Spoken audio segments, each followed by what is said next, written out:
Soy Elena, tengo 28 años, y ayer me convertí en millonaria.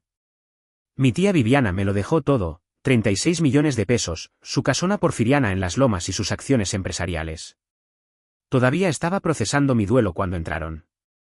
Mis padres, los mismos que me abandonaron hace 15 años sin decir adiós. Sonrieron como si no hubiera pasado el tiempo. Somos tus tutores, anunció mi madre dulcemente.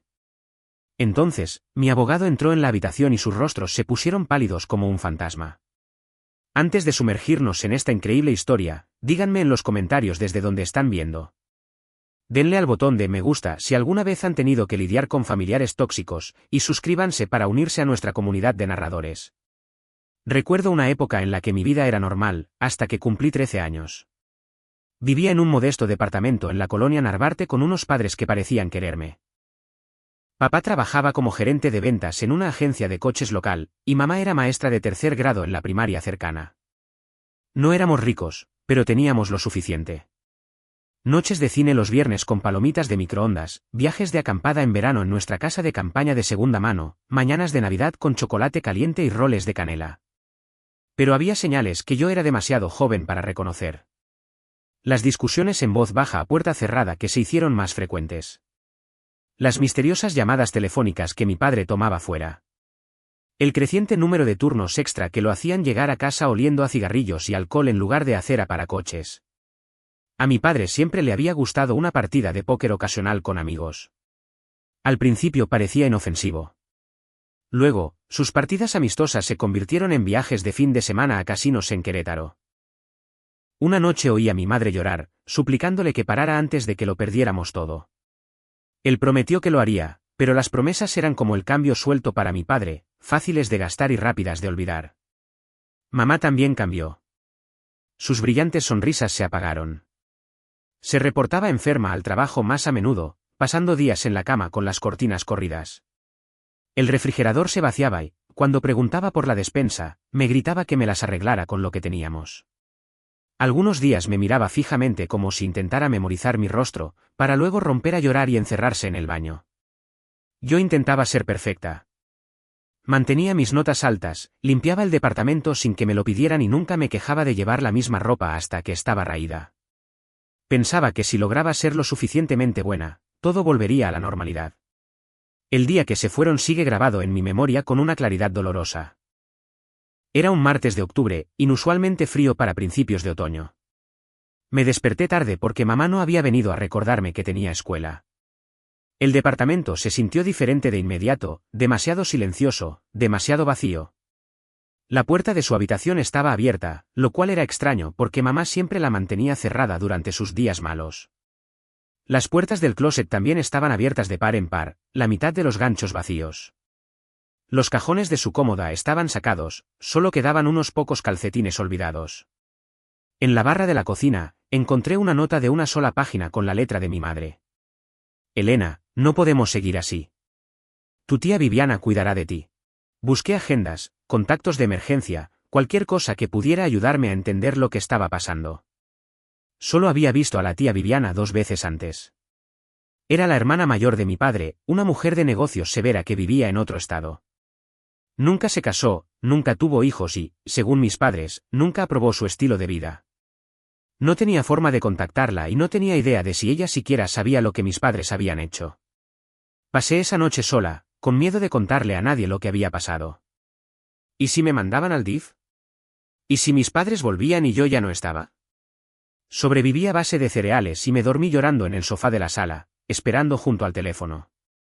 Al segundo día, nuestro casero llamó a la puerta, exigiendo la renta atrasada.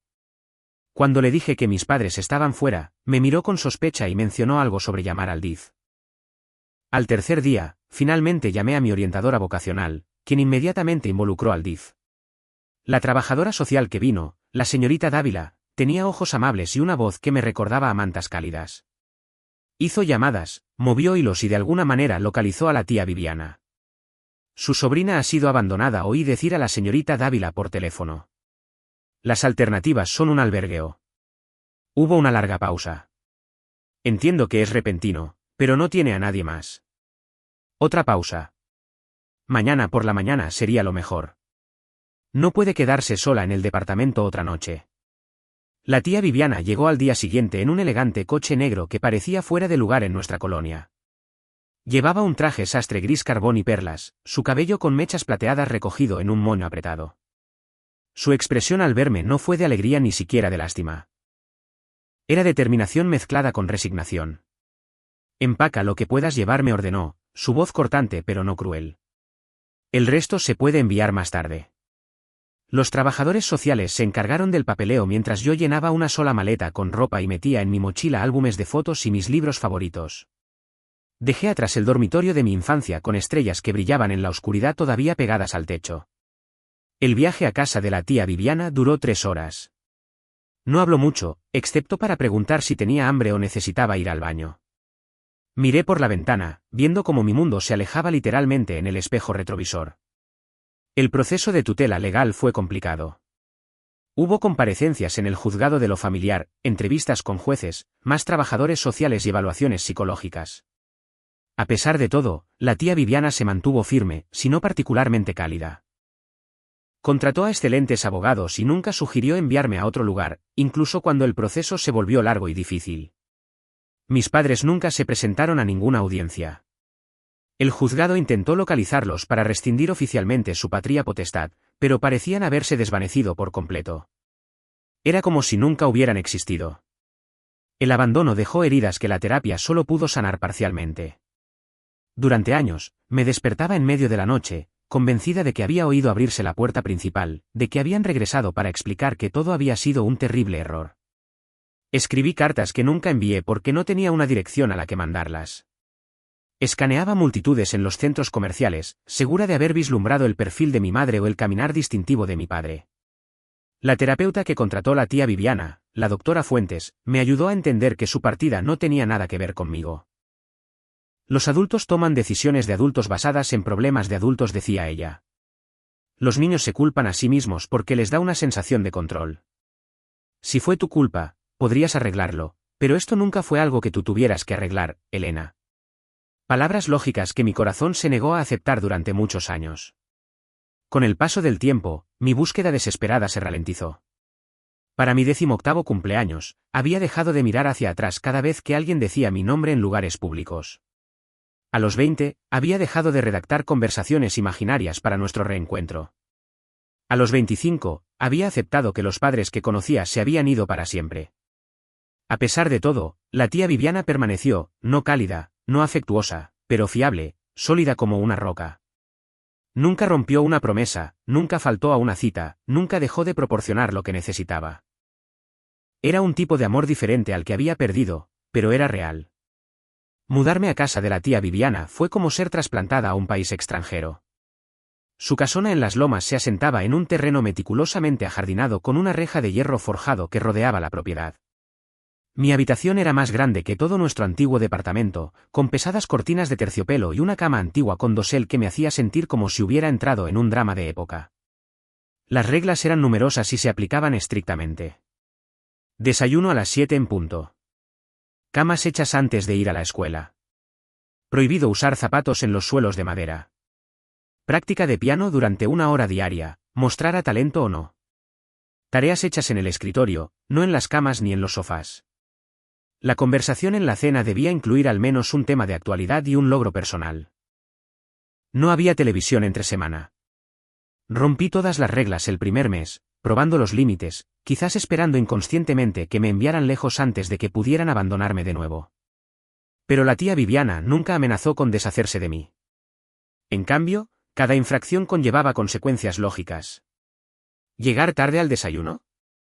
Sin desayuno, y un recordatorio de que la cocina cerraba a las 7:30. ¿Tareas incompletas? Mis planes de fin de semana se cancelaban hasta que las tareas estuvieran terminadas a su satisfacción. Sin embargo, detrás de su rígido exterior, ocasionalmente vislumbraba algo inesperado, como cuando me encontró llorando por una foto de mis padres el día de su boda, y en lugar de regañarme por pensar en el pasado, me entregó en silencio un pañuelo y se sentó a mi lado hasta que las lágrimas cesaron. O cuando reprobé un examen de matemáticas a pesar de estudiar durante horas, y ella contrató a un tutor en lugar de criticar mi inteligencia.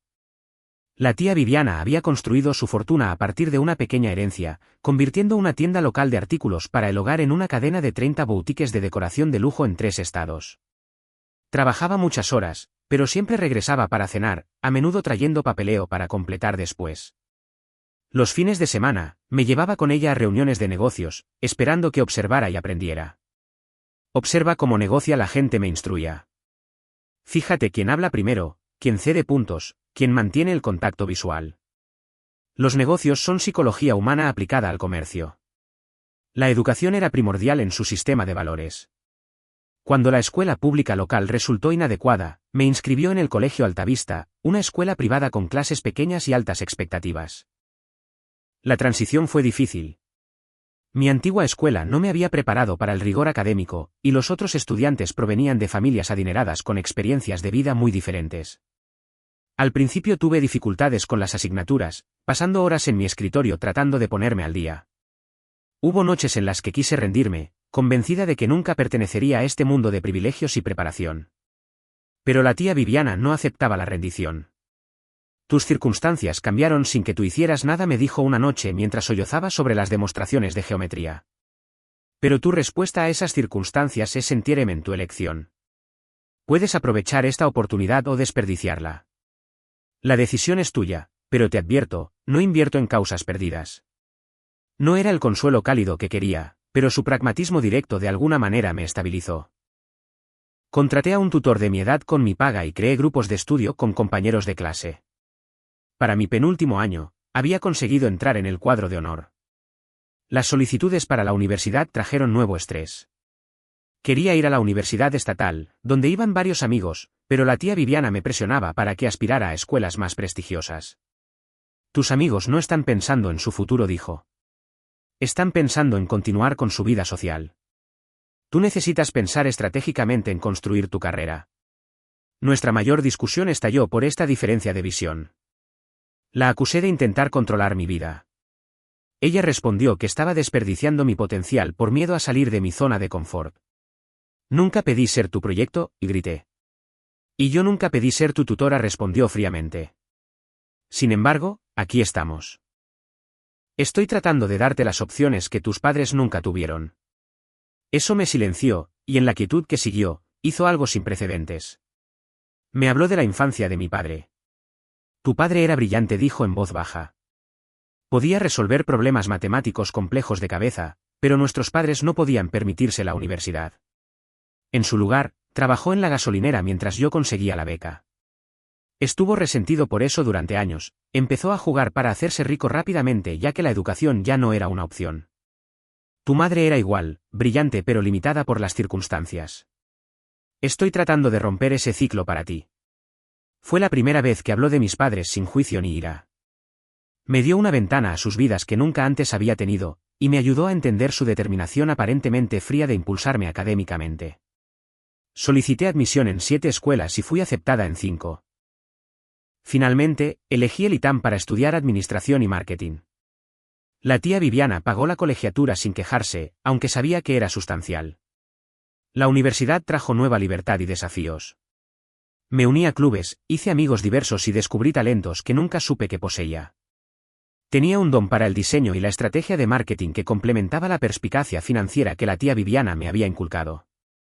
Mis veranos los pasé haciendo prácticas en su oficina corporativa, aprendiendo cada aspecto del negocio, desde la gestión de inventario hasta las relaciones con los proveedores. Nuestra relación evolucionó durante esos años universitarios.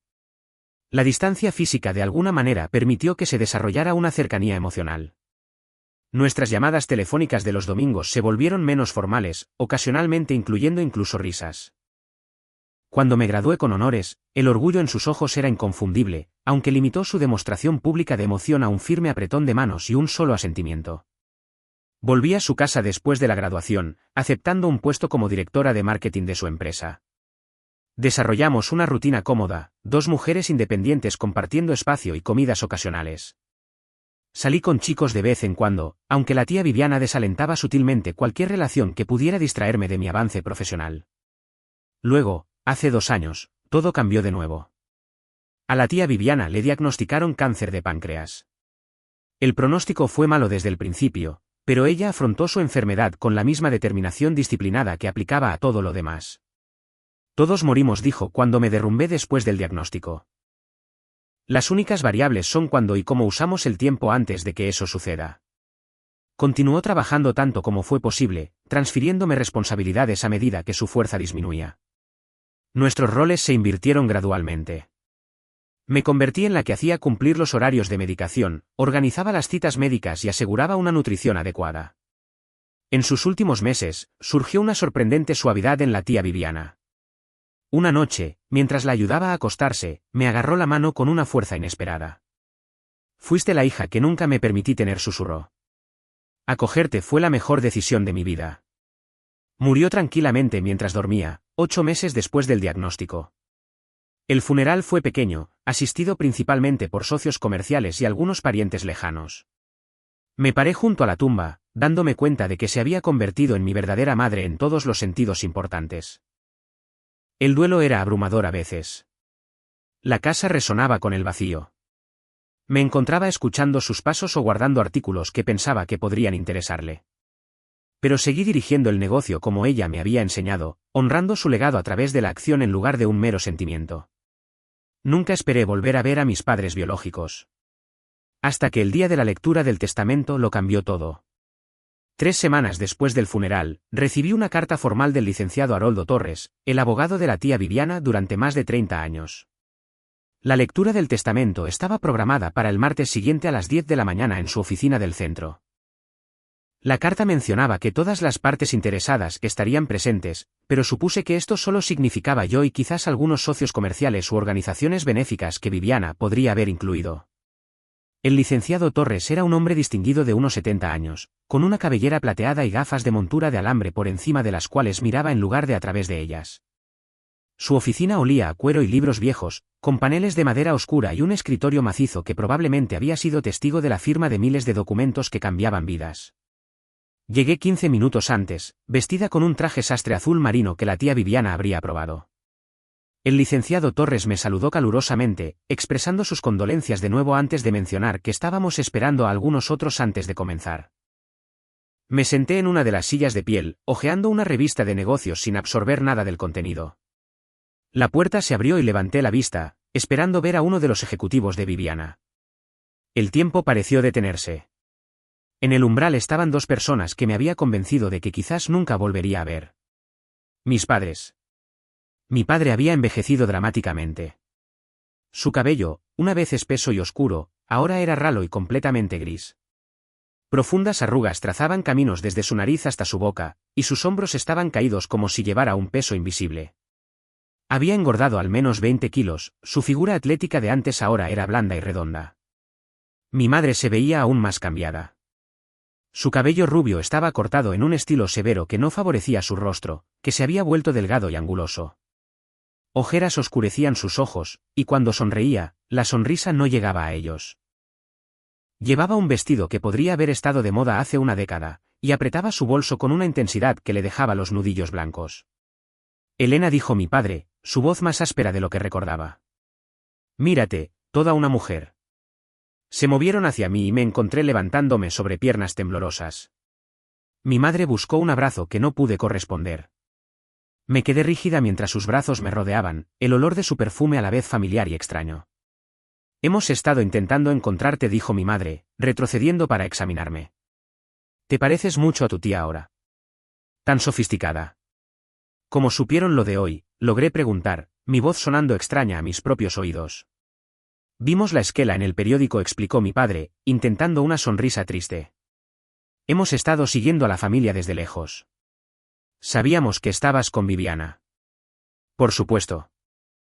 Por supuesto que sabían dónde había estado todos estos años y nunca se habían puesto en contacto. La habitación pareció inclinarse ligeramente. Por favor, siéntense, intervino el licenciado Torres, señalando las sillas. Tenemos una persona más que se unirá a nosotros antes de comenzar. Una mujer mayor que reconocí como la ama de llaves de Viviana, doña Beatriz, entró en la habitación. Había trabajado para la tía Viviana durante más de 20 años y había sido amable conmigo a su manera reservada. Me asintió con simpatía antes de tomar asiento cerca de la ventana, lo más lejos posible de mis padres. Mientras esperábamos que el licenciado Torres comenzara, mis padres intentaron una conversación trivial que se sintió surrealista. Vivimos en Cuernavaca ahora, ofreció mi madre. El clima es mejor para la artritis de tu padre. Administro una tienda de conveniencia, añadió mi padre. Nada elegante, pero paga las facturas. Asentí mecánicamente, incapaz de formular respuestas. Por dentro, mis emociones se agitaban violentamente. Ira, confusión, dolor y un traicionero destello de anhelo luchaban por el dominio. El licenciado Torres se aclaró la garganta y abrió una carpeta gruesa. Estamos aquí para ejecutar la última voluntad y testamento de Viviana Eleanor Hughes, comenzó formalmente. Resumiré las disposiciones clave antes de proporcionar copias a las partes pertinentes. Mis padres se inclinaron ligeramente hacia adelante, un movimiento casi imperceptible que de repente dejó muy clara su presencia en esta lectura. No habían venido para cerrar un ciclo o para reconectar. Habían venido por dinero. El licenciado Torres se ajustó las gafas. A mi sobrina, Elena Margaret Winters, le dejo la totalidad de mi patrimonio, incluyendo, pero no limitado a, la propiedad en la calle Monte Athos, todo su contenido y los terrenos circundantes, mi participación total en colecciones del hogar Hughes, valorada en aproximadamente 216 millones de pesos, todas las cuentas bancarias, carteras de inversión y fondos de jubilación, que suman aproximadamente 36 millones de pesos en activos líquidos, mis efectos personales, incluyendo joyas, obras de arte y automóviles, y toda la propiedad intelectual relacionada con mis empresas. La habitación quedó en silencio. Esperaba heredar algo, pero el alcance del legado era abrumador. La tía Viviana había sido rica, pero no me había dado cuenta de cuán sustancial era realmente su patrimonio. Mi padre tosió ligeramente. Disculpe, licenciado Torres. ¿Hay algo más? El licenciado Torres lo miró por encima de sus gafas. Hay algunos legados menores para empleados de larga data, dijo, asintiendo hacia doña Beatriz, y instrucciones detalladas sobre donaciones caritativas que se harán anualmente con las ganancias del negocio. Pero la mayor parte del patrimonio pasa a Elena, como he dicho. La sonrisa de mi madre se tensó. Bueno, esto es una gran responsabilidad para alguien tan joven, dijo, dándome una palmada en la mano en un gesto que se sintió invasivo en lugar de afectuoso. Afortunadamente, como sus padres, estamos en posición de ayudar. El licenciado Torres levantó una ceja pero no dijo nada. Legalmente hablando, añadió mi padre, con una estudiada naturalidad, como Elena era menor de edad cuando Viviana la acogió, y nunca hubo una terminación formal de nuestra patria potestad, seguimos siendo sus tutores legales. Estaríamos encantados de ayudar a administrar estos activos hasta que Elena tenga más experiencia en la vida. El pánico que me recorrió fue visceral e inmediato. Después de 15 años de silencio, querían controlar mi herencia. Abrí la boca para objetar, pero el licenciado Torres habló primero. Creo que hay cierta confusión sobre el estado legal aquí, dijo con calma. Quizás deberíamos continuar esta discusión mañana, cuando pueda tener toda la documentación relevante preparada. ¿Digamos a las 2? Mis padres intercambiaron una rápida mirada antes de que mi padre asintiera. Eso estaría bien. Nos alojamos en el Hotel St. Regis, en el centro. Podríamos quedar para almorzar antes, Elena, para ponernos al día como es debido. Antes de que pudiera responder, el licenciado Torres se puso de pie. Si nos disculpan, necesito unos momentos con Elena para discutir algunos asuntos confidenciales relacionados con sus responsabilidades inmediatas. Mis padres dudaron, claramente reacios a irse sin asegurar su posición. Nos vemos mañana entonces, cariño, dijo mi madre de nuevo, buscando un abrazo que no pude corresponder. Tenemos tanto de qué hablar. Mientras recogían sus abrigos, mi padre me entregó una tarjeta de visita con sus números de celular escritos a mano en el reverso. Llama cuando quieras, dijo. Día o noche. Tenemos 15 años que recuperar. La puerta apenas se había cerrado detrás de ellos cuando me desplomé de nuevo en mi silla, con las manos temblando. Realmente no pueden tener ningún derecho legal, ¿verdad?, le pregunté al licenciado Torres. La expresión del abogado era sombría. Creo que deberías prepararte para una conversación difícil mañana, dijo. Tu tía anticipó esta posibilidad, pero necesito tiempo para organizar sus planes de contingencia. Doña Beatriz se acercó antes de irse, apretándome suavemente el hombro. Tu tía era una mujer sabia, dijo en voz baja. Confía en que nunca te dejaría desprotegida. Salí de la oficina aturdida, ignorando 3 llamadas de mi madre antes incluso de llegar a mi coche. La fantasía infantil del regreso de mis padres finalmente se había hecho realidad, pero en lugar de alegría, todo lo que sentía era pavor. A pesar de mi buen juicio, acepté cenar con mis padres esa noche. El licenciado Torres me había aconsejado esperar hasta nuestra reunión del día siguiente, pero una parte de mí necesitaba respuestas que solo ellos podían dar. Elegí un restaurante público, un lugar italiano de lujo en Polanco que la tía Viviana había favorecido para reuniones de negocios. Ya estaban sentados cuando llegué, mi padre se levantó para retirarme la silla con una cortesía exagerada. Mi madre se había maquillado de nuevo y se había peinado, pareciéndose más a la mujer de mis recuerdos. Hemos pedido una botella de Pinot Noir, dijo mi padre. Recuerdo que a tu madre siempre le gustaba. No bebo vino, respondí, pidiendo agua en su lugar. Era un pequeño límite que establecer, pero sentí que era importante dejar claro que no era la niña que habían dejado atrás. Una conversación trivial y torpe dominó los primeros 20 minutos. Preguntaron sobre mi educación, mi trabajo, mis amigos. Di respuestas mínimas mientras estudiaba sus rostros en busca de destellos de los padres que una vez amé. Te debemos una explicación, dijo finalmente mi madre, buscando mi mano sobre la mesa. Mantuve la mía firmemente alrededor de mi vaso de agua. Lo que hicimos estuvo mal. Lo sabemos, continuó mi padre. Estábamos en una situación terrible. Tenía deudas de juego que gente peligrosa estaba cobrando. Tu madre sufría de una depresión severa. Nos convencimos de que estarías mejor con Viviana. Ella tenía dinero, estabilidad, añadió mi madre. Nosotros no teníamos nada que ofrecer más que disfunción. Se tenían a ustedes mismos, dije en voz baja. Eso era todo lo que quería. Mi padre bajó la mirada a su plato. Busqué ayuda para mi adicción. Llevo 8 años limpio. Tu madre encontró la medicación adecuada finalmente. Hemos construido una vida modesta pero estable. Pensamos en contactarte tantas veces, dijo mi madre, con lágrimas en los ojos. Pero estábamos avergonzados. Y a medida que pasaba más tiempo, se hacía más difícil saber cómo salvar esa distancia. Dijiste que sabías que estaba con la tía Viviana, dije. ¿Cómo? Intercambiaron una mirada antes de que mi padre respondiera. Llamamos al DIF unos 6 meses después de que nos fuéramos. Confirmaron que estabas con la familia y que estabas bien. Lo comprobamos cada pocos años después de eso. La idea de que habían hecho estas consultas periódicas sin intentar nunca un contacto real me revolvió el estómago. Habían aliviado sus conciencias lo justo para seguir con sus vidas. Hemos lamentado nuestra decisión cada día, insistió mi madre, una lágrima deslizándose por su mejilla. Verte ahora, exitosa y hermosa, me rompe el corazón que nos hayamos perdido verte crecer. El mesero trajo nuestros platos principales, creando un breve respiro de la tensión emocional. Cuando se fue, mi padre cambió de tema. Viviana hizo un buen trabajo contigo, dijo, enrollando pasta en su tenedor. Mejor de lo que nosotros podríamos haber hecho. Y ahora te ha dejado la vida resuelta. La casa sola debe valer más de 35 millones de pesos en el mercado actual, añadió mi madre casualmente, más el negocio. Es abrumador para alguien de tu edad. He estado ayudando a dirigir el negocio durante años, declaré rotundamente. Por supuesto que sí, dijo mi padre con tono tranquilizador.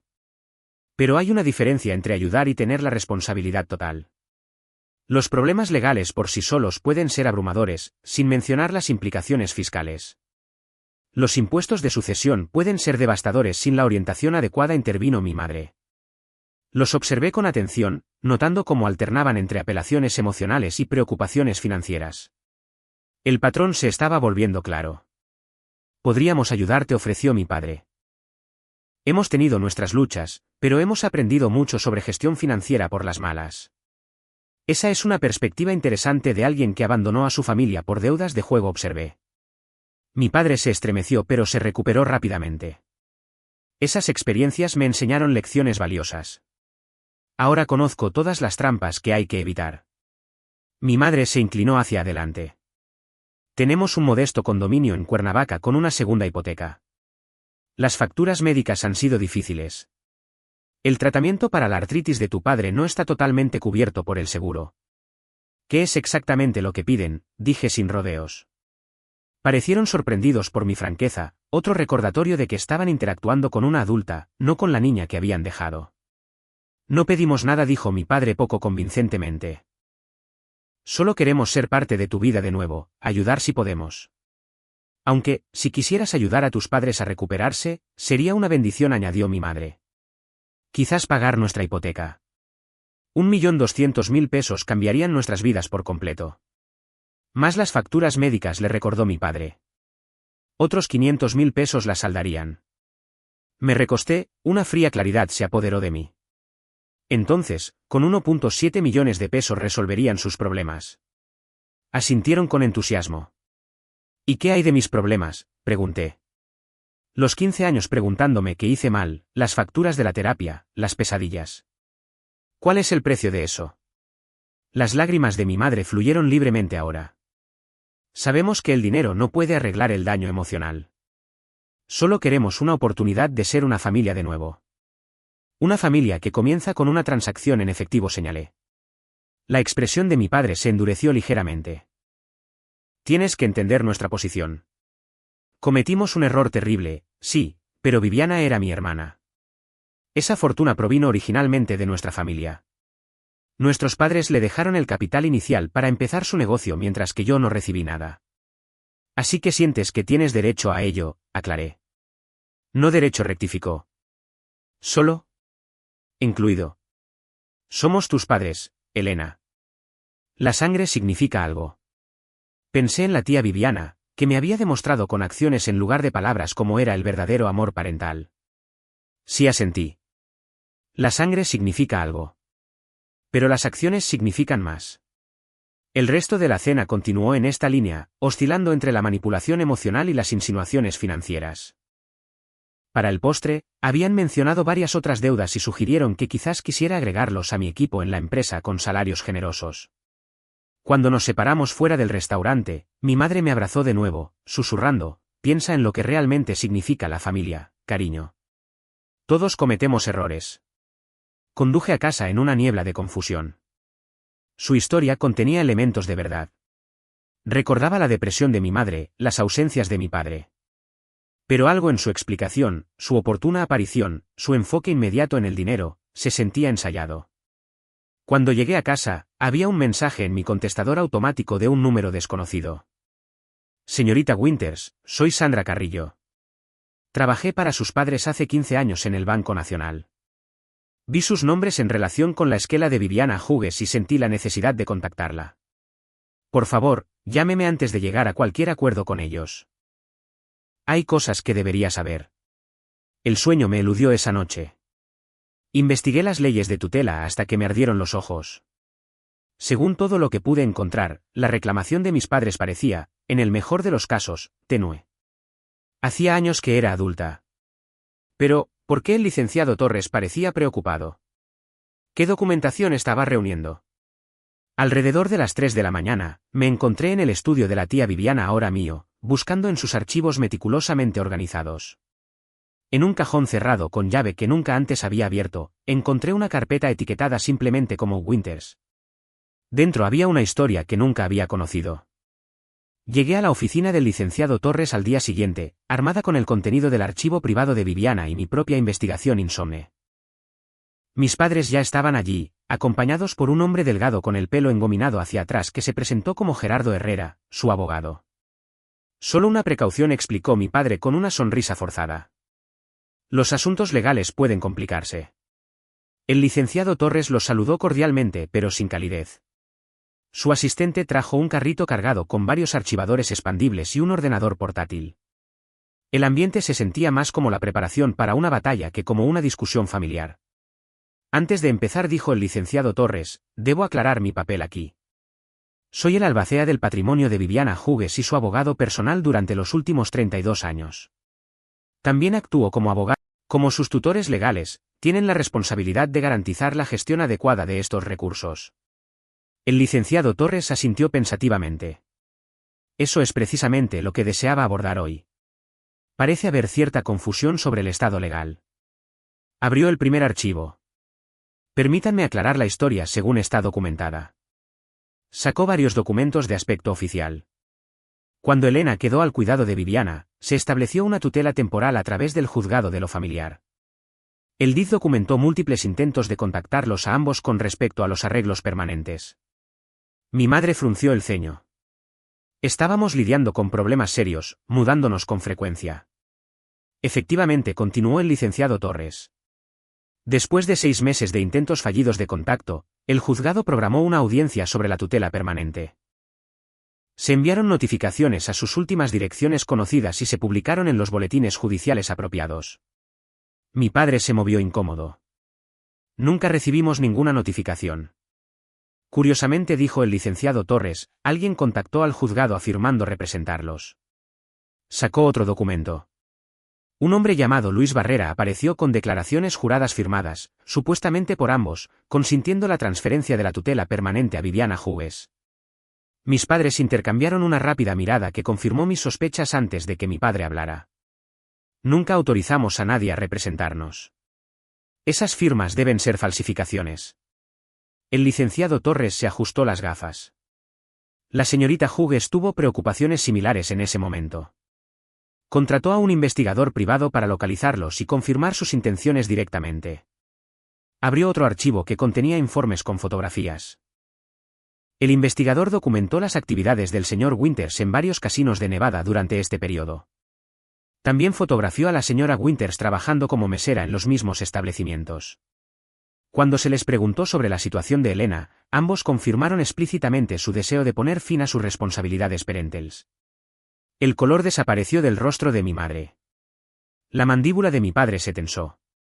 Además, continuó el licenciado Torres implacablemente, el investigador documentó un pago de 270,000 pesos de Luis Barrera al señor Winters el día después de que se firmaran esas declaraciones juradas. Esa fue una transacción comercial no relacionada, protestó débilmente mi padre.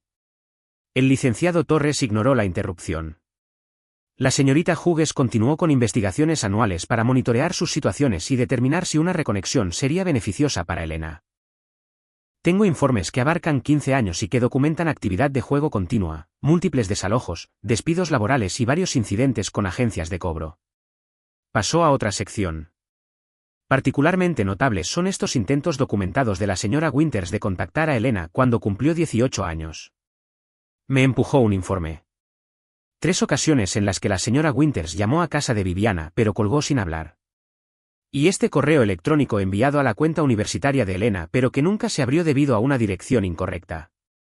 Miré la evidencia de estos intentos a medias de contacto, sintiendo una extraña mezcla de dolor y reivindicación. Lo más significativo, dijo el licenciado Torres, sacando un sobresellado, es que Viviana dejó esta carta para ser abierta exactamente en esta circunstancia. Me la entregó. El sobre llevaba mi nombre con la precisa letra de la tía Viviana. Quizás quieras leerla en privado, sugirió el licenciado Torres. Negué con la cabeza y rompí el sello, desdoblando varias páginas cubiertas con la escritura familiar. Mi queridísima Elena, leí en voz alta, mi voz más firme de lo que esperaba.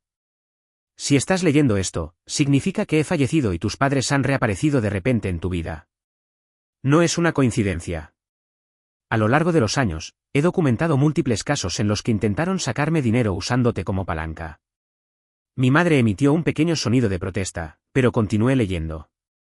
6 meses después de que vinieras a vivir conmigo, tu padre me contactó exigiendo 900,000 pesos a cambio de no impugnar el acuerdo de tutela. Lo pagué en contra de mi buen juicio, temiendo que una batalla por la custodia te traumatizara aún más. Regresó 3 años después pidiendo más, afirmando que las deudas de juego habían puesto su vida en peligro. Me negué y en su lugar contraté seguridad para nuestra casa. Levanté la vista brevemente para ver a mi padre mirando al suelo. Cuando cumpliste 16 años, tu madre llamó diciendo que tenía cáncer y necesitaba dinero para el tratamiento. Mi investigador confirmó que esto no era cierto. Cuando recibiste tu aceptación en la universidad, de alguna manera obtuvieron tu dirección de correo electrónico y solicitaron dinero para la colegiatura, para un nuevo comienzo, para reconstruir su relación contigo. Bloqueé estas comunicaciones para protegerte de su manipulación. Las lágrimas nublaron mi visión, pero me obligué a continuar. Nunca te he contado estas cosas porque quería que sanaras sin una traición adicional. Esperaba que eventualmente buscaran ayuda y se convirtieran en los padres que merecías. Eso no ha sucedido. Ahora, probablemente intentarán acceder a tu herencia a través de la culpa, amenazas legales o manipulación emocional. La habitación estaba en completo silencio mientras pasaba a la página final. El licenciado Torres tiene toda la documentación necesaria para protegerte legalmente. La tutela se convirtió en una adopción legal cuando tenías 16 años, aunque mantuve mi apellido y no cambié el tuyo, esperando que algún día la reconciliación fuera posible. Legalmente, has sido mi hija desde entonces, y no tienen ningún derecho sobre ti o tu herencia. Tuve que hacer una pausa, procesando esta revelación. La tía Viviana me había adoptado. Nunca lo supe. Lo que sea que decidas con respecto a una relación con tus padres biológicos debe ser tu elección. Pero, por favor, protégete financieramente. El parentesco de sangre no da derecho a nadie a las recompensas de nuestro arduo trabajo ni justifica su negligencia pasada. Recuerda que la familia se construye a través del cuidado y el sacrificio constantes, no del ADN. Estoy orgullosa de la mujer en la que te has convertido. Confía en tu juicio. Con todo mi amor, Viviana. Doblé cuidadosamente la carta, emociones demasiado complejas para nombrar inundándome. El licenciado Torres se aclaró la garganta. Tengo las actas de adopción aquí, legalmente vinculantes y debidamente ejecutadas a través del juzgado de lo familiar. También tengo documentación de las múltiples solicitudes financieras mencionadas en la carta. Se volvió hacia mis padres atónitos. Además, la señorita Hughes incluyó una cláusula específica en su testamento que establece que cualquier impugnación legal a estos arreglos resultaría en la transferencia de todo el patrimonio a una fundación benéfica para niños abandonados. No quedaría nada para que nadie reclamara. Su abogado, que parecía cada vez más incómodo, se inclinó para susurrar algo a mi padre. No teníamos ni idea de ninguna adopción, dijo mi padre, con la voz hueca. Nos dijeron que era solo una tutela temporal. ¿Por quién?, preguntó el licenciado Torres incisivamente. Por el DIF, insistió mi madre. Todas las comunicaciones están documentadas en estos archivos, replicó el licenciado Torres, dando una palmada a una carpeta gruesa, incluyendo sus formularios de consentimiento firmados. El rostro de mi padre se oscureció de ira. Esto es ridículo. Nos pagaron para que nos fuéramos y nos robaron a nuestra hija. Creo que las cámaras de seguridad de esta oficina están grabando ese arrebato, señaló el licenciado Torres con calma, lo que contradice directamente su declaración anterior sobre la falsificación y podría constituir una admisión de haber aceptado un pago para transferir la patria potestad. Mi padre se levantó bruscamente. Esto no ha terminado. Tenemos derechos. Papá, dije, la palabra sintiéndose extraña en mi boca después de tantos años. Encontré el archivo de Viviana anoche. También sé sobre las otras familias. Su expresión vaciló. ¿Qué otras familias? Los Peterson en Colorado, los Galinskas en Oregón, otras 3 familias a las que se acercaron, afirmando ser parientes de personas ricas recientemente fallecidas.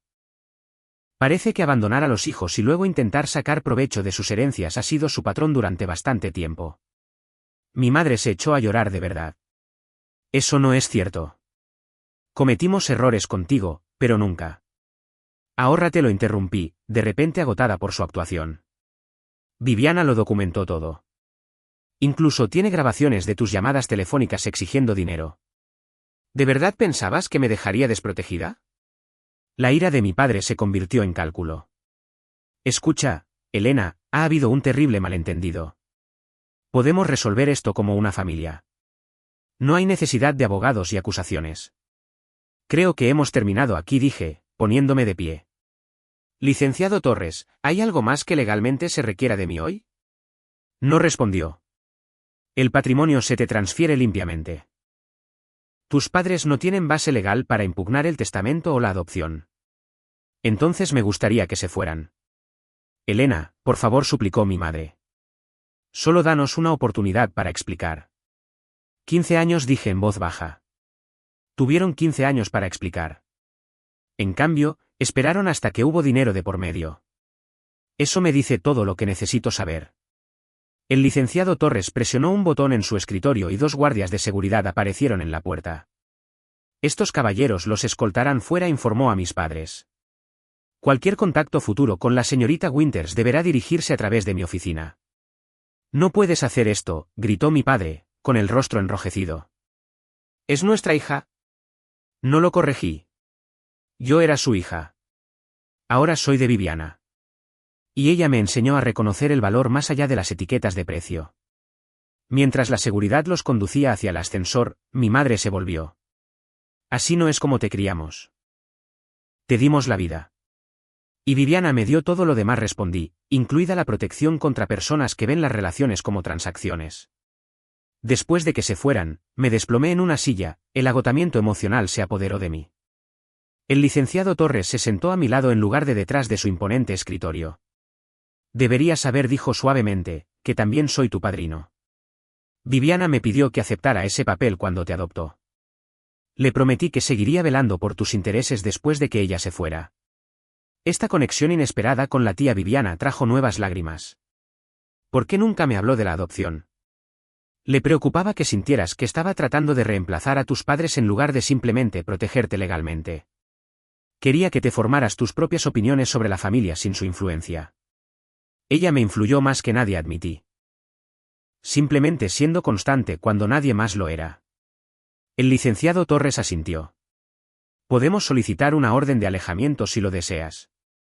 Dado sus motivos financieros y su historial, es probable que un juez la apruebe. Sí, decidí. Creo que sería lo mejor. Al salir de su oficina, me sentí agotada y extrañamente liberada. La fantasía del regreso de mis padres que me había atormentado durante años finalmente se había desarrollado, nada parecido a mis sueños de infancia, pero exactamente como la tía Viviana había anticipado. Me había protegido una última vez. A pesar de que la solicitud de la orden de alejamiento estaba en proceso, mis padres aparecieron en casa de la tía Viviana, ahora mi casa, esa noche. Vi su coche de alquiler entrar en el camino de entrada mientras preparaba la cena. Por un momento, consideré no abrir la puerta, pero una extraña calma se había apoderado de mí desde la reunión con el licenciado Torres. Necesitaba esta confrontación final.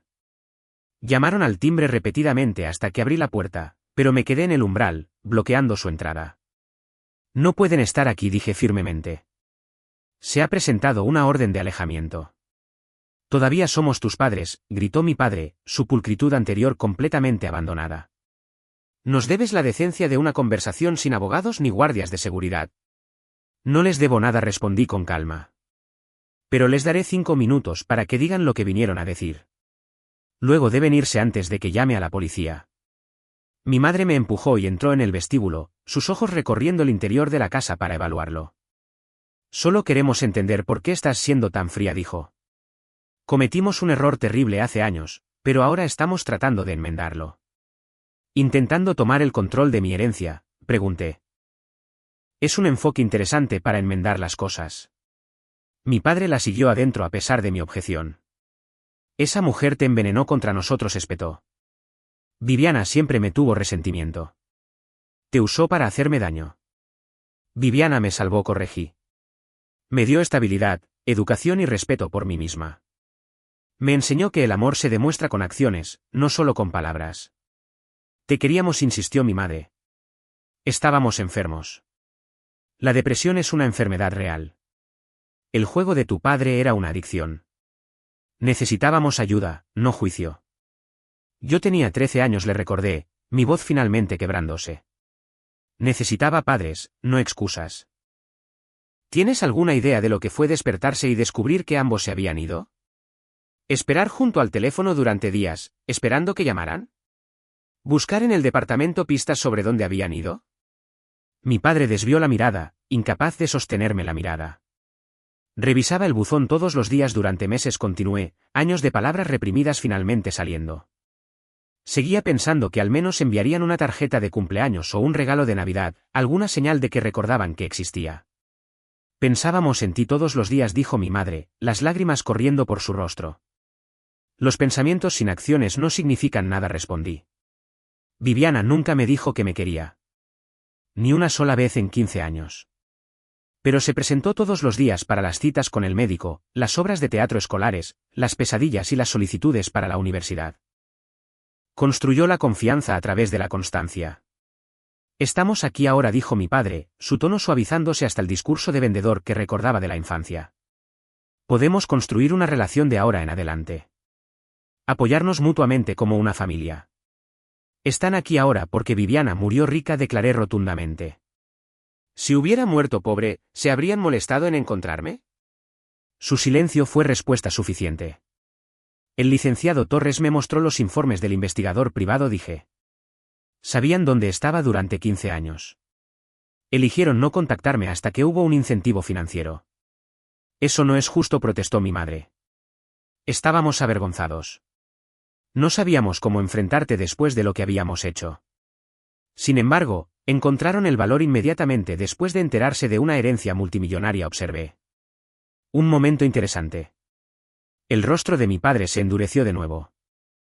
No tienes idea de lo que hemos pasado, viviendo en la pobreza mientras mi hermana disfrutaba de una riqueza que debería haberse compartido con toda nuestra familia.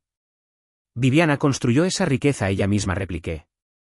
Trabajó jornadas de 16 horas durante décadas. ¿Qué contribuyeron ustedes exactamente para merecer una parte? Soy su hermano, gritó. ¿Y tu padre? La biología no es un programa de beneficios, dije, la influencia pragmática de la tía Viviana evidente en mi respuesta. No pueden abandonar sus responsabilidades durante 15 años y luego aparecer esperando recompensas. Mi madre se derrumbó en una silla antigua, sollozando dramáticamente. ¿Cómo te volviste tan desalmada? No es así como te criamos. Ustedes no me criaron, le recordé. Se fueron antes de que el trabajo estuviera hecho. Viviana lo terminó. Las luces de seguridad parpadearon afuera mientras un coche patrulla entraba en el camino de entrada. Le había pedido al licenciado Torres que organizara revisiones periódicas de la casa, anticipando esta confrontación. Esa será la policía, les informé. Deberían irse ahora. Esto no ha terminado, amenazó mi padre, agarrándome del brazo. Crees que has ganado, pero podemos hacerte la vida muy difícil. Podemos contar historias sobre esa mujer que mancharían su preciosa reputación. Me aparté de su agarre. Cada amenaza que haces está siendo grabada, dije, señalando la cámara de seguridad en la esquina del vestíbulo. Viviana las instaló hace años después de tu primer intento de extorsionarla. Su rostro palideció al darse cuenta de las implicaciones. Cualquier cosa que dijera o hiciera ahora podría ser utilizada en su contra en el tribunal. Vamos, le murmuró a mi madre. No vale la pena. Esas palabras, descartándome como una mera molestia en lugar de una hija a la que realmente habían extrañado, lo confirmaron todo. Esto nunca había sido sobre la reconciliación. Siempre había sido sobre el dinero. Mientras caminaban hacia la puerta, mi madre se volvió. Te arrepentirás de esto cuando estés sola sin nada más que dinero para consolarte. La familia lo es todo. Estoy de acuerdo, dije. Viviana era mi familia. Ustedes fueron simplemente donantes biológicos que no cumplieron con sus compromisos. Después de que se fueran, observé por la ventana cómo el oficial de policía los detenía en el camino de entrada. Hubo una breve y tensa conversación antes de que se marcharan. Me hundí en el suelo, la adrenalina desapareciendo. Durante 15 años, había llevado una herida que nunca sanó por completo, esperando algún día una explicación que diera sentido a su abandono.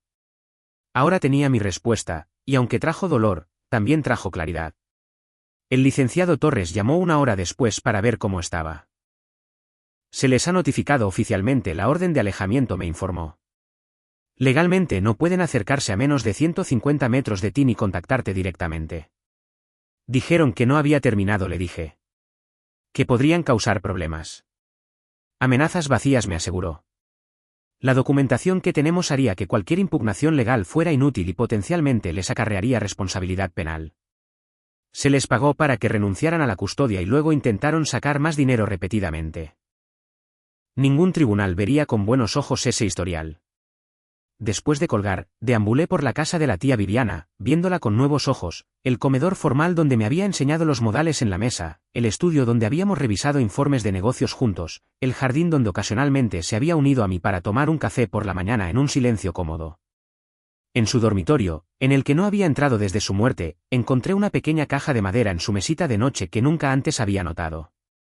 Dentro había una colección de objetos que me dejaron atónita, boletas de calificaciones, fotos escolares, recortes de periódico de premios académicos que había recibido, incluso el programa de mi graduación universitaria con mi nombre resaltado. Debajo de estos recuerdos había otro sobresellado con mi nombre. A diferencia de la carta formal que el licenciado Torres había presentado, esta nota estaba escrita en papel personal. Elena, comenzaba simplemente, nunca he sido hábil para expresar emociones. Mi generación y mi educación desaconsejaban tales demostraciones, pero al enfrentar mi mortalidad, me encuentro lamentando esta limitación. Así que permíteme decir claramente lo que debería haberse dicho hace años: te quiero. No por obligación o deber, sino por quien eres. Tu resiliencia, inteligencia y capacidad de bondad a pesar de la traición temprana han sido la mayor alegría de mi vida presenciar. No te di la vida, pero verte vivirla ha sido mi privilegio. Las actas de adopción legal se firmaron hace años, no para tu protección, sino para mi tranquilidad. Quería que el mundo supiera que eras mi hija en todos los sentidos importantes. Cuídate, sé sabia, sé feliz. Mamá. Esa última palabra, nunca pronunciada entre nosotras en vida, rompió algo dentro de mí. Lloré esa noche, no por los padres que habían regresado con motivos egoístas, sino por aquella que nunca reclamó el título, pero se lo había ganado por completo. Han pasado 6 meses desde esa confrontación final con mis padres biológicos. Según el licenciado Torres, regresaron a Cuernavaca después de hacer un intento infructuoso de contactar al periódico local con revelaciones sobre la tía Viviana. El editor, un viejo amigo de Viviana, había llamado inmediatamente al licenciado Torres en su lugar. La casa ahora se siente como mía. He repintado algunas habitaciones, reorganizado los muebles y añadido toques que reflejan mi propio gusto, mientras honro la elegante sensibilidad de Viviana. El comedor formal ahora funciona también como mi oficina en casa, con grandes monitores que se sientan de manera algo incongruente sobre la mesa de caoba antigua donde Viviana una vez organizó cenas de negocios. El negocio continúa prosperando bajo mi liderazgo. He implementado algunas estrategias de modernización a las que Viviana se había resistido, particularly en marketing digital y gestión de inventario. Nuestra presencia en la web se ha expandido significativamente, y hemos abierto 2 nuevas sucursales. Los empleados que conocieron y respetaron a Viviana me han transferido esa lealtad, muchos expresando que ven su influencia en mi estilo de gestión. Quizás el proyecto más significativo ha sido establecer la Fundación Viviana Hughes para la reconexión familiar. Usando una parte de la herencia, creé una organización sin fines de lucro que apoya a niños que han experimentado abandono o separación familiar. Ofrecemos terapia, oportunidades educativas y viviendas de transición para jóvenes que salen del sistema del DIF. A través de la fundación, he conocido a otras personas con historias similares a la mía. Algunos encontraron la reconciliación con sus familias biológicas. Otros crearon familias elegidas a partir de amigos y mentores. Cada viaje es único, pero el hilo común es la necesidad humana de relaciones estables y consistentes. Mi propia terapia ha continuado, ahora centrada menos en el abandono original y más en procesar las complejas emociones suscitadas por el regreso y las verdaderas motivaciones de mis padres. La doctora Fuentes me ha ayudado a entender que el cierre a veces llega en formas inesperadas. La fantasía de la reconciliación a menudo cumple un propósito en el proceso de curación, explicó durante una sesión reciente, pero la realidad rara vez coincide con la fantasía. A veces, el mayor crecimiento proviene de aceptar lo que no se puede arreglar y construir algo nuevo en su lugar. Hace 3 meses, recibí una carta de mi madre. A diferencia de sus comunicaciones anteriores, esta no contenía peticiones ni demandas, solo un simple reconocimiento de haber obrado mal y una expresión de arrepentimiento que parecía, por una vez, genuina. Todavía no he respondido. Puede que nunca lo haga. La carta yace en el cajón de mi escritorio, ni rechazada ni aceptada, mientras considero que, si es que algo, quiero de esa conexión. He encontrado un consuelo inesperado en relaciones que antes había dado por sentadas. Doña Beatriz, la ama de llaves de Viviana, todavía viene 2 veces por semana. Lentamente ha compartido historias sobre Viviana de antes de que yo llegara, pintando un cuadro más completo de la mujer que se convirtió en mi verdadera madre. Estaba aterrorizada cuando llegaste por primera vez, confesó doña Beatriz recientemente. Nunca había querido hijos, nunca pensó que tuviera el temperamento para la maternidad. La primera noche después de que llegaste, la encontré en la cocina a las 3 de la mañana investigando libros sobre desarrollo infantil en línea. Estos destellos de las preocupaciones y esfuerzos privados de Viviana me conmueven profundamente. Había asumido una responsabilidad que nunca buscó, pero la cumplió con su característica minuciosidad y compromiso. El licenciado Torres también se ha convertido en una presencia regular en mi vida, uniéndose a mí para cenar mensualmente y ofreciendo orientación tanto en asuntos de negocios como personales. Como mi padrino, ha adoptado un papel más paternal de lo que su anterior comportamiento formal sugería posible. Viviana estaría orgullosa, me dijo recientemente mientras revisábamos el primer informe trimestral de la Fundación. No solo de tu perspicacia para los negocios, sino de tu resiliencia. Le preocupaba constantemente que tus experiencias tempranas te dejaran amargada o desconfiada. En cambio, has canalizado esa experiencia para ayudar a otros. He comenzado a salir de nuevo después de dejar el romance a un lado durante la enfermedad de Viviana y las complicaciones legales posteriores. Nada serio todavía, pero me encuentro abordando las relaciones con límites y expectativas más claras. El ejemplo de Viviana me enseñó que el amor debe demostrarse a través de acciones consistentes, no simplemente profesarse en momentos convenientes. El cambio más profundo ha sido interno.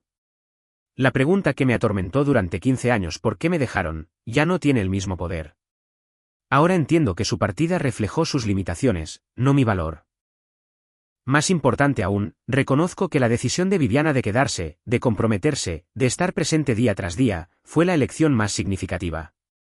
El fin de semana pasado, visité la tumba de Viviana con flores frescas. La lápida es de elegante granito negro con letras sencillas, exactamente como ella especificó. Hice una pequeña adición después de la revelación de la adopción, la palabra madre grabada debajo de su nombre. De pie allí, me di cuenta de que la familia no se define por la sangre o los documentos legales, sino por las 1000 pequeñas decisiones que se toman a diario. ¿Quién se presenta? ¿Quién se queda? ¿Quién dice verdades difíciles? ¿Quién crea seguridad en lugar de caos? Viviana me enseñó con el ejemplo que la riqueza no se mide únicamente en términos financieros. La verdadera abundancia proviene de la integridad, de los compromisos cumplidos, de la confianza construida lentamente y mantenida con cuidado. Estos son los valores que llevo adelante, su legado más valioso. La herencia que me dejó se extendía mucho más allá de la propiedad y las inversiones. Me dio un modelo para vivir con dignidad y propósito. Me mostró que una familia elegida puede ser más fuerte que los lazos biológicos. Y demostró que el amor no necesita ser hablado con frecuencia para ser profundamente sentido. Nunca sabré si mis padres biológicos realmente se arrepienten de sus acciones o simplemente lamentan haber perdido el acceso a los recursos financieros. Al final, sus motivaciones importan menos de lo que una vez pensé. Lo que importa es la vida que elijo construir en el futuro, las relaciones que cultivo y el legado que creo. ¿Alguna vez han tenido que redefinir su concepto de familia? ¿Creen que las conexiones de sangre merecen automáticamente el perdón, o que las relaciones deben ganarse a través del cuidado y el respeto constantes? Me encantaría leer sus opiniones en los comentarios de abajo. Si esta historia resonó con ustedes, por favor, denle a me gusta y suscríbanse a nuestro canal para más experiencias de la vida real. Y si conocen a alguien que esté lidiando con problemas familiares y que pueda encontrar consuelo en este viaje, por favor, compartan este vídeo con ellos.